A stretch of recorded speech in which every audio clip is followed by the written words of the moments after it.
मागणी आहे की महिलाच्या ह्याच्यामध्ये ज्या मुलींवर अत्याचार झाला, ज्या महिलांवर अत्याचार होतो, हे फार चुकीचं आहे. आमचं म्हणणं आहे की तो कुठलाही समाज असो, हिंदू असो, मुस्लिम असो, काही असो, यांच्यावर कायद्यान्वये कडक कारवाई करावी आणि ह्याच्यामध्ये शेवटची जी शिक्षा आहे 20 वर्षाची आणि शेवटी मृत्यूदंड हे त्यांना द्यायला पाहिजे. आमचं दुसरं असं म्हणणं होतं की आजच्या तारखेला झपाट्याने कल्याण डोंबिवली शहरामध्ये लोकसंख्या वाढत आहे. 4 विधानसभा आहेत आमच्याकडे. त्याप्रमाणे जर बघितलं तर इथं नवीन पोलीस स्टेशन कल्याण पूर्वेत तयार करायला पाहिजे, ही आमची मागणी होती. पोलीस चौक्या वाढवायला पाहिजेत. पोलीस यंत्रणा म्हणजे पोलीस बळ, पोलीस शिपाई, कॉन्स्टेबल हे सगळे वाढवायला पाहिजेत. हे आमच्या सगळ्यांची त्या महाविकास आघाडीतर्फे जे विरोधी पक्ष हे सगळे डिमांड होती.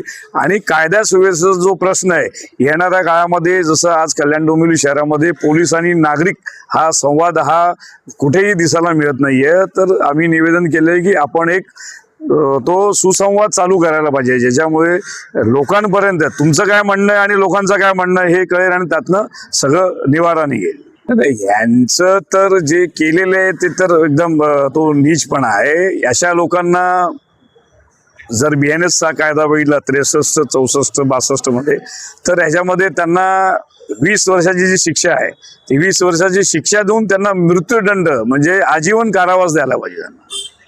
आज अतुल झेंडे साहेबांची विशेषतः कल्याण पूर्वला झालेले जे नराधमांनी केलेले अत्याचार असतील त्या संदर्भात व कल्याण पूर्वच्या ज्या काही समस्या होत्या, जशा पोलीस चौक्या बंद आहेत, CCTV कॅमेरे बंद आहेत, गुन्हेगारी वाढलेली आहे आणि पोलिसांचा वचक हा कल्याण पूर्वला दिसत नाही. साहेबांचं काम, झेंडे साहेबांचं काम अतिशय उत्कृष्ट आहे, पण कल्याण पूर्वला जे काही आपल्याला कारणं दिली जातात की संख्याबळ कमी आहे आणि मग पोलीस चौक्या ज्या बंद आहेत ते संख्याबळामुळे आहेत, तर त्यांना आम्ही तीच विनंती केली की लवकरात लवकर हे ॲक्शन तुम्ही घ्या की त्या पोलीस चौक्या जरी चालू केल्या आणि शांतता कमिटीची जी बैठक आहे ती 1.5-2 महिन्यात व्हायला पाहिजे, कारण त्यामुळे नागरिकांचा ना पोलिसांचा सुसंवाद साधला जाईल.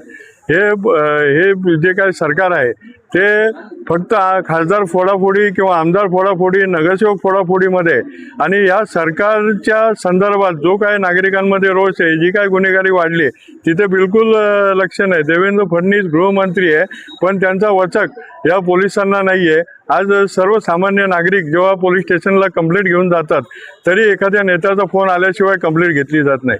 त्या सर्व गोष्टी आम्ही DCP साहेबांच्या कानावर घातलेल्या आहेत आणि त्या संदर्भात लवकरच उपाययोजना करू असं त्यांनी शब्द दिलेला.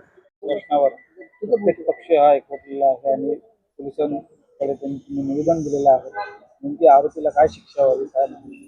त्याचे सगळेच पक्ष एकवटले म्हणजे सत्ताधारी नाही, हे आम्ही सगळे जे विरोधात आहोत ना, विरोधी पक्ष हेच आहोत.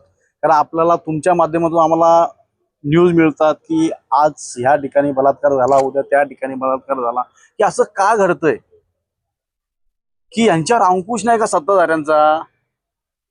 पण आज आम्ही सर्व पक्षीय मिळून जे विरोधात आहोत त्यांनी झेंडे साहेबांची बैठक घेतली.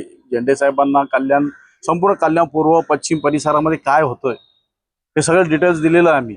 त्याच्यानंतर झेंडे साहेबांना आम्ही सांगितलं की बाबा कल्याण पूर्वेला चौक्या बंद आहेत, त्या लवकरात लवकर सुरू करण्यात याव्या. मग आमच्या कपिलने असं सांगितलं की चौकीच्या बाहेर दारू प्यायला बसतात. पण हे दुर्दैव आहे. त्याच्यानंतर कॅमेरे नाही आहेत. पण मी आपल्या माध्यमातून ह्या नराधमाला सांगू इच्छितो, जर असं परत करण्याचा प्रयत्न केला तर हे जे आम्ही सगळे पक्षी मिळून त्यांचं लिंग छाटून धिंड काढल्याशिवाय आम्ही राहणार नाही.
सगळ्यांनी ऐकलं.